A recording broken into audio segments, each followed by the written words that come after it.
Bonjour à tous.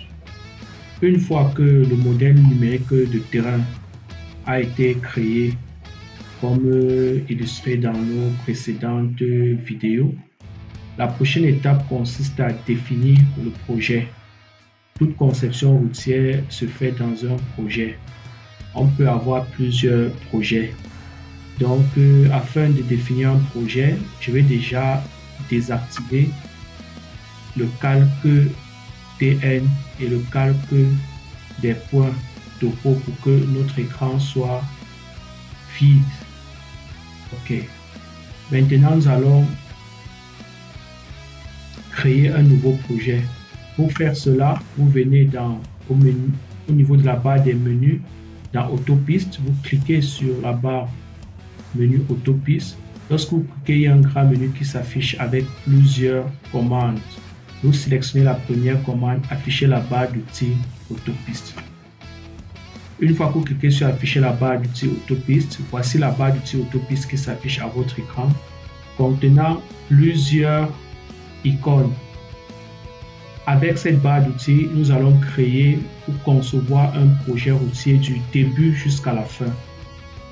Donc, nous allons nous familiariser avec cette barre, ce qui est dans l'évolution des vidéos, vous allez voir comment activer chacune des icônes.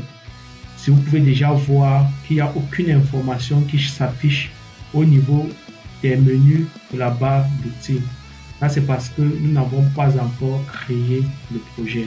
Donc la première étape consiste à créer le projet. Pour créer le projet, vous venez au niveau de l'icône que vous voyez comme une route. Lorsque vous positionnez par exemple le curseur, là vous voyez effacer le projet courant. Là, c'est la dernière commande que j'ai eu à faire. Donc, lorsque vous cliquez sur la flèche, il y a plusieurs options qui s'affichent, un menu qui s'ouvre avec la possibilité de créer un nouveau projet.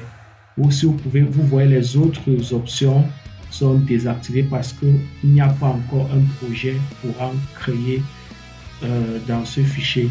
Donc, je clique dans créer un nouveau projet. Lorsque vous cliquez dans créer un nouveau projet, il y a une fenêtre qui s'affiche à votre écran. La première information, c'est le nom du projet, le nom que vous voulez donner au projet. Si par exemple, vous êtes en train de travailler je prends un cas dans le projet, votre projet par exemple, c'est la route qui relie rond-point Lonka à Bata-Lonka. Vous pouvez définir le projet rond-point Lonka, Bata-Lonka. Dans le cas de cette formation, nous allons définir le projet formation. Thème 1. Une fois que le projet a été défini, vous voyez là, la deuxième information, c'est le préfixe des calques. Comme je vous dis, dans l'évolution de votre projet, il y a des calques qui seront créés. Et toutes les calques qui seront créés auront le préfixe PRJ. Maintenant, il y a l'état de terrain de référence ou entre parenthèses, vous voyez le terrain naturel. Comme je vous ai dit, tout projet routier se conçoit dans un environnement ou dans un relief. On réalise une route dans une zone, on ne réalise pas une route dans l'espace ou dans l'air. Donc c'est pour ça qu'il est important dès le début de définir l'environnement dans lequel nous allons créer notre projet. Et cet environnement, c'est simplement le modèle numérique de terrain que nous avons créé dans nos précédentes vidéos. Donc vous venez là, vous cochez sur la deuxième option, utiliser des données internes au dessin. Il y a la possibilité d'utiliser des données externes au dessin. Donc là, nous allons utiliser les données internes au dessin. Vous voyez, lorsque nous cliquons sur utiliser les données internes au dessin, il y a cette barre qui est activée. Et là, nous avons, si vous vous rappelez, le nom de notre modèle numérique qu'on avait créé, c'était TN vrai. Donc il y a la possibilité de choisir le type de TN. Là, nous avons juste un seul TN dans le projet actuellement. Mais avec l'évolution du projet, plusieurs modèles numériques de terrain seront créés et vous aurez la possibilité de choisir. Et cette option est très efficace parce que lorsqu'on réalise une route, au fur et à mesure que la route est réalisée, le modèle numérique de terrain change. Il y a la possibilité de venir à chaque fois changer votre modèle numérique de terrain. Une fois que cela est fait, nous partons sur la fenêtre des gabarits. Ici, vous voyez fichier de gabarits pour les profils en long. Nous allons utiliser les gabarits par défaut. Par la suite, lorsque nous allons créer les profils en long et les profils en travers, on verra comment paramétrer nous-mêmes nos propres gabarits.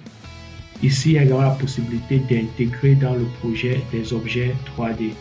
Mais là, nous allons laisser le paramétrage par défaut. Une fois que cela est fait, on vient sur valider. Vous voyez, lorsque nous cliquons sur valider, il y a cette barre qui n'est plus désactivée. Là, maintenant, elle est activée avec le nom du projet que nous venons de créer, formation thème 1. Et là, maintenant, lorsque nous cliquons ici, vous voyez les icônes qui étaient créées sont maintenant actives. Donc, on peut venir à n'importe quel moment éditer le projet courant, par exemple, en cas de changer le modèle numérique selon notre convenance. Et on peut également effacer le projet courant.